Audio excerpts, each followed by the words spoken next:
This week in VCT, MIBR has officially announced their roster and it is looking very, very scary. The season overview for VCT 2025 has been announced and VCT Pacific dropped once again another bombshell. So let's first talk about the rumor mill that's been happening in the scene, and there's only just one, which it is Crew Dante Dos. Now, Dante Dos, he used to play for All Knights, I believe. He was mainly well known for basically putting that team on his back in this year's Ascension tournament in Americas.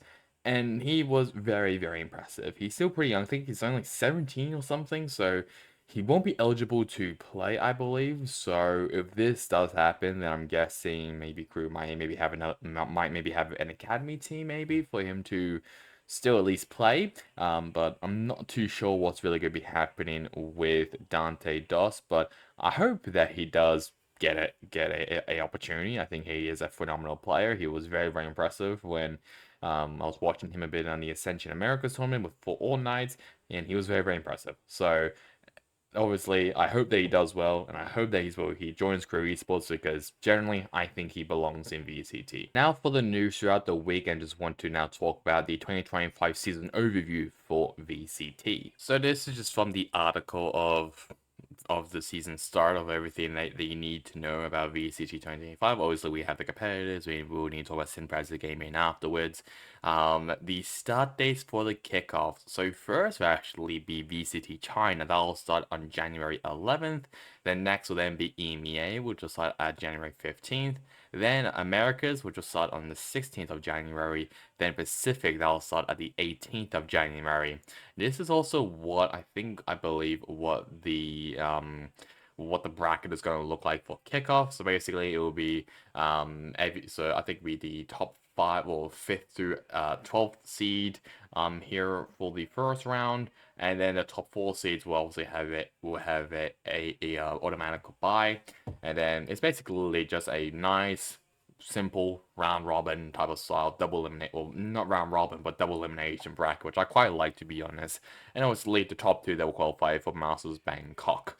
And then obviously going to Masters Toronto, it'll be then the top three finishers from each stage of stage one, and as well and then so I will talk about champions later, but basically it is the top two teams from the stage two playoffs, and then the top two teams based on championship points will qualify into champions. This is as well what the schedule is going to look like. So we just open this up here. Kickoff that start on January 11th to February 7th. Then Masters Bangkok then that'll start on February 20th to set to the 2nd of March. Stage 1 that will start on March 22nd to April 25th, and the playoffs will start on May 3rd to May 16th. Then there's a pretty decent sized gap between the playoffs and Masters Toronto. That'll start at June 7th to June 2020, well, to then June 22nd. Stage 2, that'll start on July 12th to August 15th, and the playoffs will start at August 16th to August 29th. Then there's a pretty decent gap as well between the playoffs and Champions Paris. That'll start at September 12th to October 5th, and obviously in November there'll be game changes as well. And I think as well around this area, I think that might be where Ascension is going to be. So there's going to be a bit more Valorant as well after Champions, and how they're obviously they have as well expand the schedule and reduce the off season as well, which is very, very good for VCT so far. Obviously, they did release this video, which obviously you can watch in your own time. The new championship points will also be changed as well. So this is what the championship points is going to be looking like. So kickoff, the winner will get 3 points, second one to get 2, and third and fourth will both get 1. Masters Bangkok, the winner will get 5 points. The second place will then get 3 points, third 2, and fourth 1 point. Stage 1 point per match win, so it's kind of the same as it was this year in 2024. In stage 1 playoff, the winner will then get 5 points, second, third, 2, and fourth 1. Also, Toronto will be a bit more expansion of the point system. Winner will get 7 points, second will get 5, third will get 4 fourth will get 3, and fifth and sixth will both get 2 points. Stage 2, just like Stage 1, will have the 1 point per match win, and in Stage 2 playoffs, the winner will get 7 points, second will get 5 points, third will get 4 points, and fourth will get 3 points. I guess this kind of will help, like, instances like Team Heretics, for example, who basically came second in every single event that they competed in. And obviously they kind of got fucked over by a bit by the point system. I think this will definitely help this out. So I quite like the change there by Riot. Let's see here. So now two teams will now qualify from stage 2 playoffs. And two teams qualify from championship points. This is obviously for champions. So I guess it will help a bit. I'll be honest now, which will make things a lot easier and actually have the proper best teams in champions, other than like, I don't know, like, let's just say like if Dragon Range, or maybe not Dragon Range Gaming, let's just say like MIBR or Korea Sports, I should maybe say, they get poorly throughout the season, they don't score any points, and then coming up to champs, then they just win everything. So I guess that kind of eliminates that type of thing happening, which is still pretty good. The players will also expand out to 8 teams, keeping more teams alive in the hunt for an extended period of time, which means that 2/3 of the league will have a significantly longer season, which is all pretty cool. The format global events will be similar to the past season of 2024. Masters Bangkok will start with an 8-team Swiss stage, followed by a 4-team double elimination playoffs. Masters Toronto, they'll start with an 8-team Swiss stage, with the number 1 seed from each international league getting a bye to the next stage, followed by an 8-team double elimination playoffs, and champions outside with a group stage featuring 4 teams, I should say 4 teams or groups, followed by an 8-team double elimination playoff bracket. So hopefully that does clear everything up of what to expect in 2025 VCT. I quite like what they've done with the point system. I think that's a really good change. And as well, the dates as well, they line up pretty good. I mean, there's now going to be pretty long breaks between like before a international event and after a international event, just to really prep for everything and to give more teams a bit more of a break, which is really nice. And they've also expanded the calendar, which is also great, because obviously now more Valorant, which is amazing to say. And now the final news throughout the week is what I talked about a bit in the last episode, that the Nongshim Red Force have officially replaced Enterprise Gaming. I think so. I'm not too sure what is going to be. I know someone commented in my video basically saying that I believe like Nongshim Red Force are going to be like doing all the I think have replaced some Impressive Gaming or something. I'm not too sure. Like, I still don't really understand it.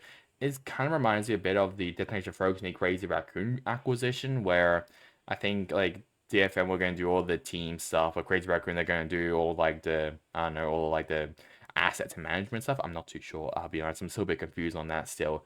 But all we know is that Nongshim Red Force have replaced Impressive Gaming's roster, so which I guess makes it a bit more confusing, because Nongshim Red Force are playing in the Korea Split 3 tournament, so it's gonna, and obviously when you click on the Wikipedia page for them, it's just this massive like 16-man roster. So it's a bit weird, but I mean, I think after Split 3, I think everyone is going to be off. Maybe they might. Maybe I'll be very surprised if they do keep some players, maybe like 1 or 2, maybe from that roster. But I mean, still, I mean, it's good for the players from Senpai Gaming, but it's not good for the players who obviously plays for Nongshim Red Force, because now their future is unknown. So yeah, I don't know what is going to happen to those players who obviously played for Nongshim Red Force this year and will be ending at the end of Split 3. But that's something I was about to talk about there. But yeah, I don't know what is with Pacific. I dropped these bombshells. Obviously, we have Bleed leaving the I guess you could say leaving the region because of things that's been happening behind the scenes. Also, speaking of that, I'm also going to leave a link as well to an article I think Tanmay did regarding what Ye experienced when he when he was with Blade, and it's a very interesting read. I'll be honest. So I'll leave a link to that down in the description below. And then Boom Esports then replaced Bleach, basically then coming second in the manner. Then Simpreza Gaming was rumored to be kicked out as well. Well, not only kicked out, but mainly like being replaced or something by Nongshim Red Force, and that became true. I even checked as well after I made that video that they also have a League of Legends team, I believe. So I guess Riot has a bit more understanding of Nongshim Red Force and Simpreza Gaming, which I'll be honest, are mainly well known for being an Overwatch team, not really a League of Legends team, for example. So that probably maybe helped their case. But still, it's pretty interesting though either way that Longship Red Force has replaced Simpreza Gaming. Now for Rostermania. First, start off with MIBR, as they have announced their full lineup. And their roster also includes Artazine, who's the only one who's staying with the team after 2024, Xenam, Kozia, Nozwear, and Aspas. Now, this on paper looks pretty good. I'll be honest. This looks really, really good just on paper. I mean, obviously, you have Artazine, who was maybe their best player last year. You also have Aspas, who needs no introduction. Nozwear, who I think is a very good IGL in my opinion, and how Aspas wanted to play with Nozwear, but didn't have the opportunity because he got kicked out of Leviathan. I don't know what level thinking, I'll be honest, but either way, whatever.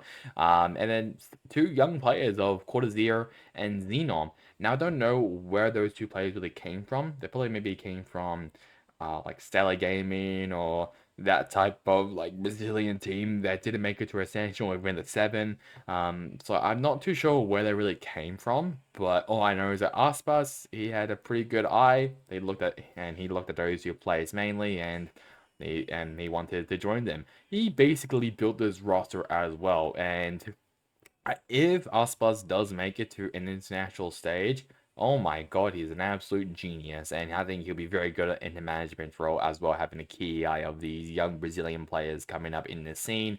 But all in all, I think this is a very, very, very good roster, and I'm actually quite excited to see how this goes for MIBR. I think they're going to be top 5, maybe top 5, top 6, somewhere around there. I think they're going to be very, very, very competitive. Moving on to VCT China first, with Juicy, as he has now officially joined the Wolves. This was rumored as well for quite a while, and I did talk about it, I think 2 episodes ago. So this was kind of on my radar to happen. Ever since that Aluba left the team, Juicy has now joined the team.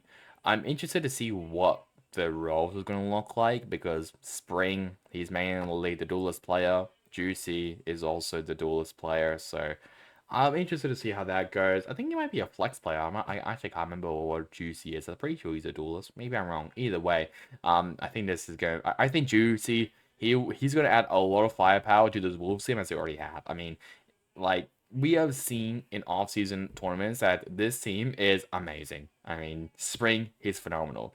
Um, Lysol, he's very, very, very good. And then I'm trying to remember. We have Wai Chen. Oh, not Wai Chen. Sorry, Yu Qian. There we go. My God, that's so confusing. Yu Qian, really, really good. She Fat Baby. And a brilliant IGL. There we go. Trying to speak a brilliant IGL from the Hong Kong and Taiwan region, and then now Juicy in the lineup, who will basically be the only import of the team. Very, very good roster. I'm really, really excited to see how Juicy goes with Wolves. And another Chinese team, which kind of surprised me, is that Zhaijian has joined XLG Esports. Now, not a lot of people really know who Zhaijian is in the Western world, but let's just say he was part of FPX for a bit. I think he was a sub for the team. He was also part of Chosen Click Gaming as well during the Ascension China tournament. And he even competed, pretty sure, for FPX, I think, during an off-season, I believe. So, he definitely has the talent. He's very, very good. He was very, very impressive as well when he was playing for Chosen Click Gaming. So he has a skill. He has a lot of talent, and this XLG team are going to be dark horses, in my opinion. If they, hell yeah, YOU has joined the team. You already have like Raga, Happy Way, Mr. Kani, I think I also have like Satoshi, who I'm pretty sure hasn't played yet. I think there may be one more. I'm not too sure the name of right now on the top of my head. But this XLG team are going to be pretty good in my opinion. I think they're going to be contenders. Do I think they're going to be maybe potentially qualify maybe to an international stage? Maybe if the right meta helps them. But XLG I think are going to be a very very good team. Next up, let's now talk about another org who has officially announced their roster, that being Giant X, as they have announced that along with Cloud and Purple, that Runner, Tamazi, and Westside have joined the team, along with Waylander, who has joined as a coach for the team. Let's first start with Runner. He used to play for Team Vitality. I remember that he was hyped up as an amazing duelist player. He didn't really capture that, and it got pretty bad that he had to he had to switch roles from duelist to sentinel. And to be fair, he was a very very good sentinel. I mean, he surprised me on his cipher as well, and on his KJ. He was pretty good. Not too bad there from Runner. Tamazi used to be a player for Carmichael, and he also left a pretty sure as well to join this team pretty recently, so I decided to as well to not really cover that, but I just covered it here. Tamazi had a very good season with Carmichael. I mean, they made it to Masters Madrid. They were competitive and on the road to champions, but didn't obviously make it. And now that he's joined Giant X, it's a pretty good roster for him. I mean, I think Tamazi, he was he was pretty quiet, but he definitely had his pop off moments when needed. And Westside, I'm actually pretty excited to see how he goes. A player who used to play for Diamond Esports, I guess you can say Diamond are like maybe the third or the second best team of the East region. I was literally behind Go Next, and you can maybe say maybe not Ascend, because I know Ascend maybe struggled, but maybe Enterprise. I'm trying to remember who was actually the second best team. Maybe Diamond Esports was the second best team, but I'm not too sure. But either way, Westside, he used to play for Diamond Esports. He's been in the scene for quite a while as well, so I'm excited to see how he goes for Giants X. And for the new coach of Waylander, I didn't know a lot about him. I think this is his first coaching job, I believe, in Valorant. I think he used to play I think mainly in the MENA region. I remember he used to play for GK Esports, I believe, which is part of the MENA region. So this is basically his first time competing in like tier one organization, obviously, or helping out in a tier one organization. So I'm interested to see how he goes in the coach alongside with Pipson. But I think this team as a whole is a pretty decent roster. Do I think they're going to be contending for international events? No, I don't think so. I think the EMEA region has some pretty good players, but I don't think this team is going to make it to any international events, but I think they're going to be close, in my opinion. And the final team from the EMEA region is that Kamek and Padtech have officially joined Team Liquid, along with Camo, Keiko, and Nat, who would now be the IGL for this team. I think this is I think this is a pretty good roster. Padtech needs no introduction. He was basically the super sub for Team Heretics. Either if Minipoo, was doing schoolwork, or if Woot wasn't 18 yet, Padtech was there to join and help Team Heretics, and hell, they even helped them as well to get second in Master Shanghai. Second, and that's a very good achievement. So when there was announced that Padtech would not be joining Team Heretics, I was a bit disappointed, but when this rumor popped up, I was very, very happy, because Padtech, he deserves to be in Tier 1 after his performance in in Shanghai. He was a phenomenal player for them, and he even helped out as well to make it to Masters Madrid. So generally, Padtech is a phenomenal player. I'm very, very happy that he's now gotten a spot in Tier 1. As for Kamek, I guess you can say he's mainly well known for playing for Fnatic for a bit, which was pretty good there, but but he did play for Job Life, I believe. Maybe I'm wrong there, but I know he was part of the Ascension tournament. I know he was part of either Job Life or Go Next, I believe, but I can't actually remember on top of my head. Pretty sure it was Job Life if I'm correct or not. But either way, I mean, could you say that he was maybe like his skill wasn't really there or really proven a Fnatic? You could definitely say that. I mean, I think he's definitely guarded his skill after joining Fnatic and being dropped, and now that he's now back in Tier 1, I think that's great for him. And to play alongside like legends like Nats, for example, who has won international events. I think Kamek will be very, very good here on Team Liquid. Yes, there's still a bit of confusion about Kamek considering of what has happened in the past for him, but hopefully, if there isn't any more drama with camera, I think they should be okay. And to round off this video, let's talk about challenges, and we need to talk about two different regions. Not really. Well, two sub-regions, I should say, in the Pacific region. First, Southeast Asia Split 3, and it was the Skies who left off where they were in Malaysia and Singapore, winning in Split 3 in a close game against Made in Thailand 3-2.